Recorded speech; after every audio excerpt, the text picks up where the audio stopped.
അസ്സലാമു അലൈക്കും വറഹ്മത്തുള്ളാഹി വബറകാതുഹു. 8ാം ക്ലാസ്സിലെ ദുറൂസുൽ ഇസ്ലാം ഒന്നാമത്തെ പാഠം, ദുറൂസുൽ ഇസ്ലാമിലെ ഒന്നാമത്തെ പാഠം ഖുൽ ഹുവല്ലാഹു അഹദ് എന്ന പാഠം ഇൻഷാ അല്ലാഹ് വായിച്ച് അതിൻ്റെ തദ്രീബാത്ത് കൂടെ നമുക്ക് നോക്കാം. ഖുൽ ഹുവല്ലാഹു അഹദ്, നബിയെ തങ്ങൾ പറയുക അല്ലാഹു തആല ഏകനാണ്. അല്ലാഹു തആല ഏകനാണ് എന്നും അതുപോലെ തന്നെ പ്രപഞ്ച സൃഷ്ടിയെക്കുറിച്ചൊക്കെയുള്ള ചർച്ചകളാണ് നമ്മൾ ഈ പാഠത്തിലൂടെ ചർച്ച ചെയ്യാൻ പോകുന്നത്. ഇൻഷാ അല്ലാഹ് നമുക്ക് പാഠം വായിക്കാം. അല്ലാഹു തആലാക്ക് തുടക്കവും ഒടുക്കവുമില്ല. അല്ലാഹു തആലാക്ക് തുടക്കവും ഒടുക്കവുമില്ല.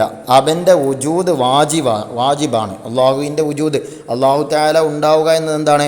നിർബന്ധമായതാണ്, വാജിബാണ്. അവനാണ് പ്രപഞ്ചത്തിലെ മുഴുവൻ വസ്തുക്കളെയും പടച്ചത്. അള്ളാഹുവാണ് പ്രപഞ്ചത്തിലുള്ള മുഴുവൻ വസ്തുക്കളെയും പടച്ചത്. അവൻ സർവശക്തനും സർവജ്ഞനുമാണ്. എല്ലാ കാര്യങ്ങൾക്കും കഴിവുള്ളവനും എല്ലാ കാര്യങ്ങളും അറിയുന്നവനുമാണ് അല്ലാഹു തആല. അവൻ ദാത്തിലും സിഫാത്തിലും അഫ്ആലിലും ഏകനാണ്. അവൻ ദാത്തിലും സിഫാത്തിലും അഫ്ആലിലും ഏകനാണ്. എന്താ ഈ ദാത്തിൽ ഏകനാണ് പറഞ്ഞാൽ അല്ലാഹു തആലയെ പോലെ മറ്റാരുമില്ല എന്ന്, അല്ലാഹു തആലയെ പോലെ മറ്റാരുമില്ല. അതുപോലെ തന്നെ സൃഷ്ടികളെ പോലെ വ്യത്യസ്ത ആറ്റങ്ങളാലോ കോശങ്ങളാലോ കൂടിച്ചേർന്നതല്ല എന്നതുമാണ് ദാത്തിൽ ഏകനാണ് എന്നതിൻ്റെ ഉദ്ദേശം. അങ്ങനെ സൃഷ്ടികളെപ്പോലെ വ്യത്യസ്ത ആറ്റങ്ങളാലോ കോശങ്ങളാലോ, അല്ലാഹു തആല സൃഷ്ടി ഏതൊരു സൃഷ്ടികൾ ശാസ്ത്രം പറയുന്നത് എന്താ? ആറ്റങ്ങളാലോ. ആറ്റം എന്ന് എന്താ? ഏറ്റവും കാണാൻ കഴിയാത്ത രൂപത്തിൽ ഏറ്റവും സൂക്ഷ്മമായ ഗണിക.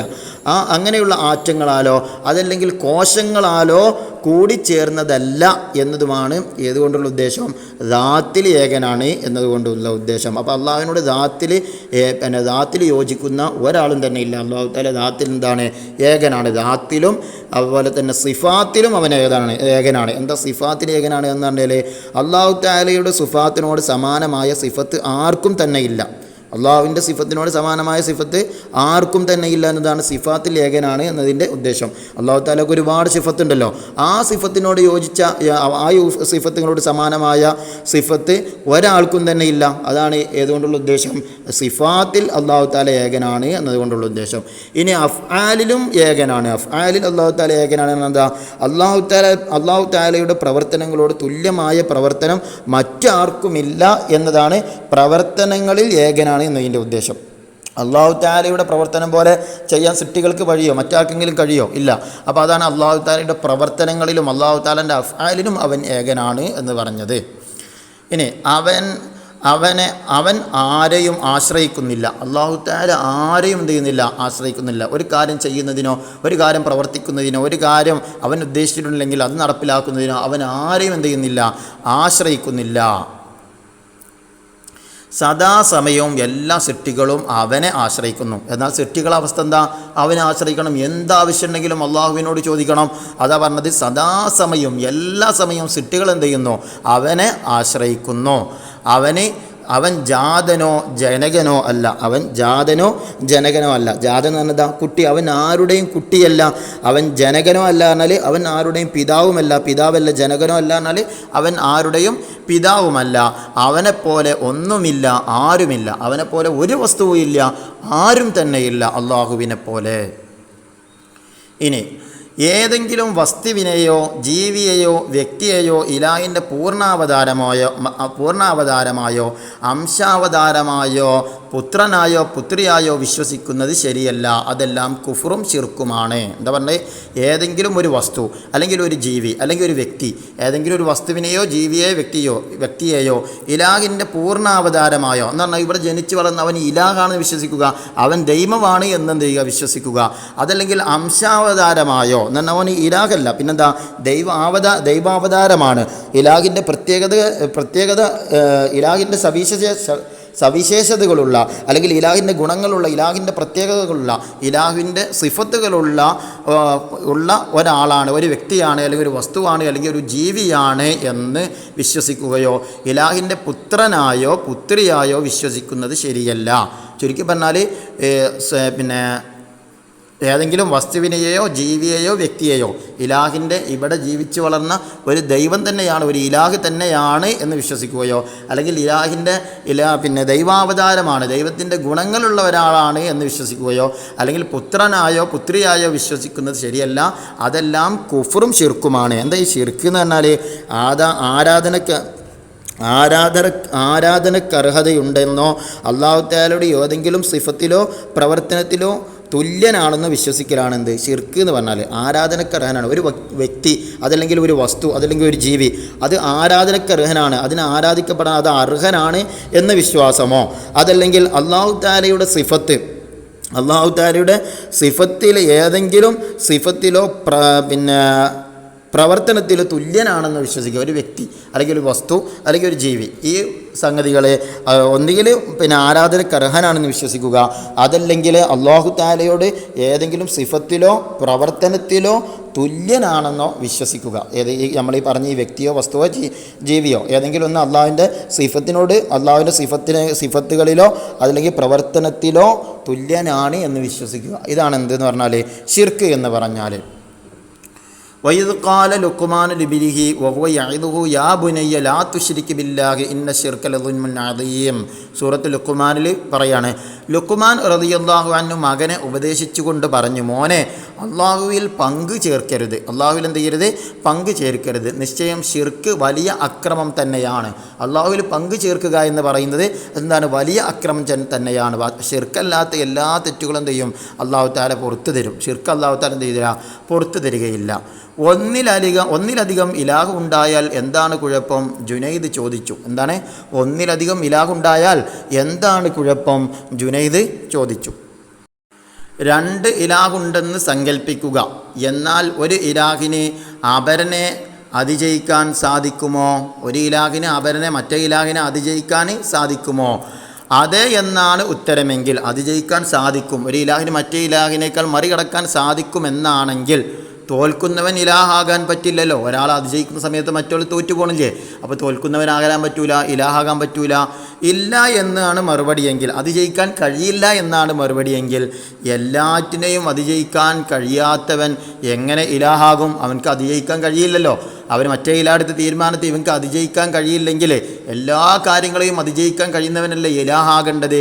അപ്പോൾ എല്ലാറ്റിനെയും അതിജയിക്കാൻ കഴിയാത്തവൻ എങ്ങനെ ഇലാഹാകും? എല്ലാറ്റിൻ്റെയും ഉടമയും സൃഷ്ടാവും എല്ലാറ്റിനും കഴിവുള്ളവനും ആകുമ്പോൾ മാത്രമേ ഇലാഹ് ആവുകയുള്ളൂ. എല്ലാറ്റിൻ്റെയും ഉടമയും സൃഷ്ടാവും എല്ലാത്തിനും കഴിവുള്ളവനുമാകുമ്പോഴേ ആരാവുകയുള്ളൂ, ആ ഇലാഹ് ഒരാൾ ഇലാഹാവുകയുള്ളൂ. അതാരാണ്? ഏകനായ അല്ലാഹു തആല മാത്രമാണ്. അലാ ലഹുൽ ഖൽഖു വൽ അംർ തബാറകല്ലാഹു റബ്ബുൽ ആലമീൻ. അറിയുക, സൃഷ്ടിപ്പും കൽപ്പനാധികാരവും അവനുള്ളതാണ്. എന്നാൽ ആർക്കുള്ളതാണ്? അള്ളാഹുവിനുള്ളതാണ്. അറിയുക, സൃഷ്ടിപ്പും കൽപ്പനാധികാരങ്ങളും അവനുള്ളതാണ്. ലോകരക്ഷിതാവായ അള്ളാഹു അനുഗ്രഹ സമ്പൂർണനാണ്. ലോകരക്ഷിതാവായ അള്ളാഹു അനുഗ്രഹ സമ്പൂർണനാണ്. 2 ഇലാഹുകൾ ഉണ്ടെങ്കിൽ ഒരാൾ പ്രപഞ്ചത്തെ പടക്കാൻ ഉദ്ദേശിക്കുകയും മറ്റേയാൾ വേണ്ടെന്ന് വെക്കുകയും ചെയ്തുവെങ്കിൽ എന്താണ് സംഭവിക്കുക? 2 ഇലാഹുണ്ടായുള്ള പ്രശ്നം എന്താണെന്നുള്ളതാണ് ഞാൻ പറയാൻ പോകുന്നത്. 2 ഇലാഹുകൾ ഉണ്ടെങ്കിൽ ഒരാൾ പ്രപഞ്ചത്തെ പടക്കാൻ ഉദ്ദേശിച്ചു, ഈ പ്രപഞ്ചത്തെ സൃഷ്ടിക്കാൻ എന്ത് ചെയ്തു? ഒരാൾ ഉദ്ദേശിച്ചു. മറ്റേയാൾ വേണ്ടെന്ന് വെക്കുകയും ചെയ്തുവെങ്കിൽ എന്താണ് സംഭവിക്കുക? ഒരാൾ ഈ പ്രപഞ്ചം ഉണ്ടാക്കണം തീരുമാനിച്ചു, മറ്റാൾ ഈ പ്രപഞ്ചം ഉണ്ടാക്കണ്ട എന്നും തീരുമാനിച്ചു കഴിഞ്ഞാൽ എന്താണ് സംഭവിക്കുക? പ്രപഞ്ചം നിലവിൽ വരികയാണെങ്കിൽ, അങ്ങനെ രണ്ടാളും അങ്ങോട്ടും തർക്കം കഴിഞ്ഞ് ഈ പ്രപഞ്ചം നിലവിൽ വരികയാണെങ്കിൽ വേണ്ടെന്ന് ഉദ്ദേശിച്ചവൻ ഇലാഹല്ലെന്ന് വ്യക്തം. വേണ്ടെന്നൊരാൾ ഉദ്ദേശിച്ചില്ലേ, പ്രപഞ്ചം ഉണ്ടാക്കണ്ടെന്ന് ഉദ്ദേശിച്ചില്ലേ. അപ്പോൾ മറ്റേ ഇലാഹ് എന്ത് ചെയ്തിട്ട് പ്രപഞ്ചം ഉണ്ടാക്കണം. അങ്ങനെ ആ ഇലാഹ് എന്ത് ചെയ്ത് പ്രപഞ്ചം ഉണ്ടാക്കി. അപ്പോൾ ഈ ഇലാഹ് എന്ത് ചെയ്ത് ഇവിടെ പരാജയപ്പെട്ടു പോയില്ലേ. അങ്ങനെ പരാജയപ്പെടുന്നവൻ, കഴിവില്ലാത്തവൻ ഇലാഹാൻ പറ്റുമോ? ഇല്ല. അതാ പറഞ്ഞത് ഇലാഹല്ലെന്ന് വ്യക്തം. വേണ്ടെന്ന് ഉദ്ദേശിച്ചവൻ ഇലാഹല്ലെന്ന് വ്യക്തം. പ്രപഞ്ചം നിലവിൽ വന്നിട്ടില്ലെങ്കിൽ, പ്രപഞ്ചം നിലവിൽ വന്നില്ല എങ്കിലോ വേണമെന്ന് ഉദ്ദേശിച്ചവൻ ഇലാഹല്ലെന്ന് വ്യക്തം. അപ്പോൾ പ്രപഞ്ചം ഉണ്ടാക്കണം എന്ന് പറഞ്ഞ ഒരാളുണ്ടല്ലോ, ആ ഇലാഹ് എന്ത് ചെയ്യും? അവനും കഴിവില്ലാത്തവനായി പോകില്ല. കാരണം അവൻ ഇലാഹ് പറഞ്ഞ കാര്യങ്ങൾക്ക് കൊണ്ടുവരാൻ കഴിഞ്ഞില്ലല്ലോ. അതുകൊണ്ട് അവനും കഴിവില്ലാത്തവനാകും. അപ്പോൾ ആരാകാൻ പറ്റൂല? ഇലാഹ് ആകാൻ പറ്റുകയില്ല. ഒരേ സമയം പ്രപഞ്ചം ഉണ്ടാവുകയും ഇല്ലാതിരിക്കുകയും ചെയ്യുകയില്ലല്ലോ. ഒരു ഇലാഹിൻ്റെ തീരുമാനം എന്താണ്? പ്രപഞ്ചം ഉണ്ടാക്കണം, സൃഷ്ടിക്കണം, മറ്റേ സൃഷ്ടിക്കണ്ടെന്നും. അപ്പോൾ ഒരേ സമയത്ത് പ്രപഞ്ചം ഉണ്ടാവലും ഇല്ലാതിരിക്കലും ഉണ്ടാവുമോ? ഒരു വസ്തു ഒരേ സമയത്ത് ഉണ്ടാകലും ഇല്ലാതിരിക്കലും എന്നത് അസംഭവ്യമല്ലേ? അങ്ങനൊന്നും ഇല്ലല്ലോ, അങ്ങനൊന്നും ഉണ്ടാവുകയില്ലല്ലോ. അതാ പറഞ്ഞത്, ഒരേ സമയം പ്രപഞ്ചം ഉണ്ടാവുകയും ഇല്ലാതിരിക്കുകയും ചെയ്യുകയില്ലല്ലോ. രണ്ട് ഇലാഹുകളും യോജിച്ച് പ്രവർത്തിച്ചാൽ പോരെ? മുഖ്താർ ചോദിച്ചു. അപ്പോൾ മുഖ്താർ കുറച്ച് വളവനാണ്. അപ്പോൾ അവൻ്റെ ചോദ്യം, രണ്ട് ഇലാഹ് ഉണ്ടായിക്കോട്ടെ, ഒരു രണ്ടാളും കൂടെ ചങ്കാളായി കണ്ട് ചങ്ക് ഫ്രണ്ട്സായി കണ്ട് അങ്ങോട്ട് ഉണ്ടാക്കിയാൽ പോരേന്ന് മുഖ്താർ ചോദിച്ചതാണ്. അപ്പോൾ രണ്ടുപേരും പ്രപഞ്ചം ഉണ്ടാക്കാനാണ് തീരുമാനിച്ചതെങ്കിൽ ഒന്നുകിൽ രണ്ടാളും കൂടി പ്രപഞ്ചം ഉണ്ടാക്കി എന്ന് പറയേണ്ടി വരും. രണ്ട് ഇലാഹും കൂടെ ഒരു ഇലാഹിന് കഴിയില്ല. രണ്ട് ഇലാഹും കൂടെയാണ് എന്തുണ്ടാക്കിയത്? പ്രപഞ്ചം ഉണ്ടാക്കിയത്. അപ്പോൾ ഒരു ഇലാഹിന് ഉണ്ടാക്കാൻ കഴിയേണ്ട ഈ പ്രപഞ്ചം കഴിയണമല്ലോ, അപ്പോഴേ അവന് എല്ലാത്തിനും കഴിവുള്ളവനാകുള്ളൂ. അപ്പം പിന്നെ രണ്ടാളും കൂടി ഉണ്ടാക്കി എന്ന് പറയേണ്ടി വരും. അല്ലെങ്കിൽ ഒരാൾക്ക് ശേഷം മറ്റൊരാൾ ഉണ്ടാക്കി എന്ന് പറയേണ്ടി വരും. അതുമല്ലെങ്കിൽ ഒരാൾ സ്വല്പവും മറ്റേയാൾ ബാക്കിയും, ഒരാൾ അല്പഭാഗം ഉണ്ടാക്കി മറ്റൊരാൾ അല്പഭാഗം ഉണ്ടാക്കി എന്ന് എന്ത് ചെയ്യേണ്ടി വരും? പറയേണ്ടി വരും. അപ്പോഴും എല്ലാത്തിനും കഴിവുള്ളവൻ എന്ന ആ സിഫത്തിനോട് എന്ത് ചെയ്യാണ്? വിയോജിപ്പ് വരികയാണ് അവിടെയൊക്കെ സംഭവിക്കുന്നത്. ഇനി ഒരേ സമയം ഒരു ഉൽപ്പന്നം രണ്ട് സ്രോതസ്സിൽ നിന്നുണ്ടാവുക അസംഭവ്യമാണ്. ഒരേ സമയം ഒരു ഉൽപ്പന്നം, ഒരേ സമയത്ത് ഒരു ഉൽപ്പന്നം, ഒരു വസ്തു രണ്ട് സ്രോതസ്സിൽ നിന്നുണ്ടാവുക എന്നത് അസംഭവ്യമാണ്. രണ്ട് വസ്തുവിലൂടെ ഒരു വസ്തു വരുമോ? ഇല്ലല്ലോ. അത് രണ്ടായിട്ടല്ലേ വരിക? അതാ പറഞ്ഞത്, ഒരേ സമയം ഒരു ഉൽപ്പന്നം രണ്ട് സ്രോതസ്സിൽ നിന്നുണ്ടാവുക അസംഭവ്യമാണ്. ഒരേ സമയം ഒരു പേന, അതിന് ഉദാഹരണം പറയാണ്, ഒരേ സമയം ഒരു പേന രണ്ട് കമ്പനികളിൽ നിന്നുണ്ടാവില്ല. ഒരേ സമയം ഒരു പേന, ഒരേ സമയത്ത് ഒരു പേന, ഒരൊറ്റ സമയത്ത് ഒരു പേന രണ്ട് കമ്പനികളിൽ നിന്നുണ്ടാവുമോ? അത് ഉണ്ടാവില്ല. രണ്ട് കമ്പനിയിൽ നിന്ന് ഒരേ സമയത്ത് പേന ഉണ്ടാവും. രണ്ട് പേനായിട്ടാണ് ഈ കാര്യം ഉണ്ടാവുക. ഒരേ സമയത്ത് ഒരു പേന രണ്ട് കമ്പനികളിൽ നിന്ന് ഉണ്ടാവുകയില്ല. ഒരിക്കൽ ഉണ്ടായ അതേ വസ്തുവിനെ വീണ്ടും ഉണ്ടാക്കലും അസംഭവ്യമാണ്. ഒരിക്കലുണ്ടായ അതേ വസ്തുവിനെ ഒരിക്കൽ ഉണ്ടാക്കി എന്നിട്ട് അതേ വസ്തുവിനെ തന്നെ ആ വസ്തുവിനെ തന്നെ പിന്നെ ഉണ്ടാക്കാൻ കഴിയുമോ? ഇല്ല, മറ്റൊരു വസ്തുവിനല്ല ഉണ്ടാക്കുന്നത്, അതേപോലുള്ള മറ്റൊരു വസ്തുവിനെയാണ് പിന്നെ ഉണ്ടാക്കുന്നത്. അപ്പോൾ ഒരിക്കൽ ഉണ്ടാക്കിയ അതേ വസ്തുവിനെ വീണ്ടും ഉണ്ടാക്കലും അസംഭവ്യമാണ്. ഒരിക്കൽ ഒരു സ്ത്രീ പ്രസവിച്ച കുഞ്ഞിനെ പിന്നീട് മറ്റൊരു സ്ത്രീ പ്രസവിക്കുകയില്ലല്ലോ. ഒരിക്കൽ ഒരു സ്ത്രീ എന്ത് ചെയ്തു? ഒരു സമയത്ത് ഒരു സ്ത്രീ ഒരു കുഞ്ഞിനെ പ്രസവിച്ചു. അതേ കുഞ്ഞിനെ മറ്റൊരു സ്ത്രീ പ്രസവിക്കുമോ? അതുണ്ടാവുകയില്ലല്ലോ. ഒരിക്കൽ ഒരു സ്ത്രീ പ്രസവിച്ച കുഞ്ഞിനെ പിന്നീട് മറ്റൊരു സ്ത്രീ പ്രസവിക്കുകയില്ലല്ലോ. അതേ കുഞ്ഞിനെ മറ്റൊരു സ്ത്രീ പ്രസവിക്കുമോ? അതുണ്ടാവുകയില്ലല്ലോ. ഒരാൾ സ്വല്പവും മറ്റേയാൾ ബാക്കിയുമാണ് ഉണ്ടാക്കിയതെങ്കിൽ ഒരാൾ ഉണ്ടാക്കാത്ത ഭാഗത്തിൻ്റെ അധികാരമോ അവകാശമോ അയാൾക്ക് ഇല്ലെന്ന് പറയേണ്ടി വരും. ഒരാൾ സ്വല്പവും, നേരത്തെ നമ്മൾ പറഞ്ഞല്ലോ, ഒരാൾ സ്വല്പവും മറ്റയാൾ ബാക്കിയും, ഒരാൾ അല്പം ഉണ്ടാക്കി മറ്റയാൾ ബാക്കി ഉണ്ടാക്കി, അങ്ങനെ ഉണ്ടാക്കിയതെങ്കിൽ ഒരാൾ ഉണ്ടാക്കാത്ത ഭാഗത്തിൻ്റെ അധികാരമോ അവകാശമോ അയാൾക്ക് ഇല്ലെന്ന് പറയേണ്ടി വരില്ലേ? ഒരാൾ ഉണ്ടാക്കിയതിൻ്റെ അതിൻ്റെ അധികാരം അയാൾക്കും മറ്റേ ഭാഗം ഉണ്ടാക്കിയതിൻ്റെ അധികാരം മറ്റാൾക്കും അങ്ങനെ പറയേണ്ടി വരില്ലേ? അപ്പോൾ ചുരുക്കി പറഞ്ഞാൽ കഴിവ് എന്ന് പറയുന്നത് അവിടേക്ക് എന്ത് ചെയ്യാണ്? പിന്നെ ഇല്ലാതായി പോവാണ്. അതാ പറയുന്നത്, പൂർണ്ണമായ അധികാരാവകാശങ്ങൾ ഇല്ലാത്തയാൾ ഇലാഹ് അല്ല. പൂർണ്ണമായ അധികാരാവകാശങ്ങൾ ഇല്ലാത്തയാളെന്തല്ല? ഇലാഹല്ല. അപ്പോൾ ഒരാൾ അല്പം ഉണ്ടാക്കിയാൽ ഓരോ ഭാഗത്തിൻ്റെയും അതിൻ്റെ ഉടമസ്ഥനോന് ഇതിൻ്റെ ഉടമസ്ഥനോന് ആ രീതിയിലാവൂലേ? അപ്പോൾ അതാ പറഞ്ഞത്, പൂർണ്ണമായ അധികാരാവകാശങ്ങൾ ഇല്ലാത്തവൻ ഇലാഹ് അല്ല. ചുരുക്കത്തിൽ ഒന്നിലധികം ഇലാഹുകൾ ഉണ്ടായിരുന്നെങ്കിൽ പ്രപഞ്ചം ഇതുപോലെ നിലനിൽക്കുമായിരുന്നില്ല. ഒന്നിലധികം ഇലാഹുകൾ ഉണ്ടായിരുന്നെങ്കിൽ പ്രപഞ്ചം ഇതുപോലെ നിലനിൽക്കുമായിരുന്നില്ല. ലൗ കാന ഫീഹിമാ ആലിഹത്തുൻ ഇല്ലല്ലാഹു ലഫസദതാ ഫസുബ്ഹാനല്ലാഹി റബ്ബിൽ അർശി അമ്മാ യസിഫൂൻ. സൂറത്തുൽ അംബിയായിൽ നിന്നുള്ളതാണ്. ആകാശഭൂമികളിൽ അല്ലാഹു അല്ലാത്ത ഇലാഹുകൾ ഉണ്ടായിരുന്നുവെങ്കിൽ അവ നശിച്ചു പോകുമായിരുന്നു. ആകാശഭൂമികളിൽ അല്ലാഹു അല്ലാത്ത ഇലാഹുകൾ ഉണ്ടായിരുന്നുവെങ്കിൽ അവ നശിച്ചു പോകുമായിരുന്നു. അവർ വിശേഷിപ്പിക്കുന്നതിൽ നിന്ന് അർശിൻ്റെ രക്ഷിതാവായ അല്ലാഹു പരിശുദ്ധനാണ്. അദ്വാ. ഇനി ദുആ ആണ് നമ്മൾ പാഠത്തിൻ്റെ അവസാന ഭാഗത്ത് കൊടുത്ത ദുആ. എന്തിനാണ് ഈ ദുആ ഇവിടെ കൊടുത്തിട്ടുള്ളത്? അർത്ഥം അറിഞ്ഞുകൊണ്ട് നമ്മൾ ദുആ ചെയ്യുമ്പോൾ അർത്ഥം അറിഞ്ഞുകൊണ്ട് നമുക്ക് ദുആർക്കാൻ കഴിയണം. അതിന് വേണ്ടിയിട്ട് അള്ളാഹുവിനോട് നമ്മൾ എന്ത് ചെയ്യണം? എപ്പോഴും ദുആ ചെയ്യണം. അദ്വാ മുഖുൽ ഇബാദ എന്ന ഒരു ഇബാദത്തിൻ്റെ ഞെണു എന്ന് പറയുന്നത് ദുആ ആണ്. അപ്പം നമ്മൾ എന്ത് ചെയ്യണം? എപ്പോഴും എന്ത് കാരണം നാട്ടുകാരോട് പരാതി പറയാതെ, മറ്റുള്ളവരോട് പരാതി പറയാതെ അള്ളാഹുവിൻ്റെ മുമ്പിലേക്ക് എന്ത് ചെയ്യുക? നമ്മളെ പരാതികൾ അവതരിപ്പിക്കുക. അതിന് പ്രത്യേക സമയങ്ങളൊക്കെ അള്ളാഹു തആല പറഞ്ഞു തന്നിട്ടുണ്ട്. അർദ്ധരാത്രിയുള്ള ദുആ, സുബഹീൻ്റെ തൊട്ട് മുമ്പ് തഹജ്ജുദ് നിസ്കരിച്ചിട്ടുള്ള ദുആ, അതുപോലെ തന്നെ മഴ പെയ്യുമ്പോഴുള്ള ദുആ, വാങ്ങിൻ്റെയും ഇക്കാമത്തിൻ്റെയും ഇടയിലുള്ള ദുആ, ഇതൊക്കെ നിസ്കാരങ്ങൾക്ക് ശേഷമുള്ള ദുആ, ഇതൊക്കെ അല്ലാഹു തആല പ്രത്യേകം ഇജാബത്ത് തരുന്ന സമയങ്ങളാണ്. അപ്പോൾ ആ സമയത്തൊക്കെ നമ്മൾ എന്ത് ചെയ്യണം? ഈ ദുആകളൊക്കെ പതിവാക്കുക, അർത്ഥമറിഞ്ഞുകൊണ്ട് നമ്മൾ ദുആ എടുക്കണം. അതിനാണ് നമ്മൾ ഈ പാഠത്തിലൂടെ ഇതിവിടെ കൊടുത്തിട്ടുള്ളത്, ലക്ഷ്യമാക്കിയിട്ടുള്ളത്. എന്താണ് ദുആ? അല്ലാഹുമ്മ ഇന്നി അഊദു ബിക മിനൽ ഫഖ്രി വൽ കുഫ്രി വൽ ഫുസൂഖി വശിഖാഖി വൻ നിഫാഖി വസ്സുമഅതി വൽ റിയാ. അല്ലാഹുമ്മ, അല്ലാഹുവേ, ഇന്നി അഊദു ബിക, നിന്നിൽ ഞാൻ അഭയം തേടുന്നു, നിന്നോട് ഞാൻ കാവൽ ചോദിക്കുന്നു, മിനൽ ഫഖ്രി, എന്തിനെ തൊട്ട്? ദാരിദ്ര്യത്തൊട്ട്, വൽ കുഫ്രി, അതുപോലെ തന്നെ അവിശ്വാസത്തെ തൊട്ടും, വൽ ഫുസൂഖി, അധാർമികതയെ തൊട്ടും, വശിഖാഖി, അതുപോലെ തന്നെ ഭിന്നതയെ തൊട്ടും, വൻ നിഫാഖി, കാപഢ്യത്തെ തൊട്ടും, വസ്സുമഅതി, അതുപോലെ തന്നെ അറിയപ്പെടാനുള്ള ആഗ്രഹത്തെ തൊട്ടും, വരിയായി, അതുപോലെ തന്നെ ലോകമാന്യത്തെ തൊട്ടും ഞാൻ നിന്നിൽ അഭയം തേടുന്നു, നിന്നോട് ഞാൻ കാവൽ ചോദിക്കുന്നു. ഇനി രണ്ടാമത്തെ ദുആ, അല്ലാഹുമ്മ ഇന്നി അഊദു ബിക അൻ ഉശ്രിക ബിക വ അന അഅലമു, റവാഹുൽ ബുഖാരി ഫീ ആദാബിൽ മുഫ്രദ്.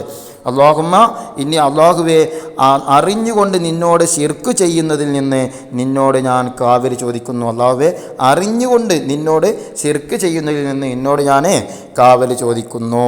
ഇൻഷാ അല്ലാഹ് ഇനി ഇവിടെ നിൽക്കുക കുറച്ചർത്ഥം. ശിഖാക്ക് എന്നത് ഭിന്നത, സുമഅത്ത് എന്ന പ്രശസ്തി, ഫുസൂക്ക് അധർമ്മം, നിഫാക്ക് കാപഢ്യം. ഇനി ഇൻഷാ അല്ലാഹ് നമുക്ക് ഖുറാസത്തു തദ്രീബ് നോക്കി അതിൻ്റെ വർക്കുകളും കൂടെ വായിക്കാം.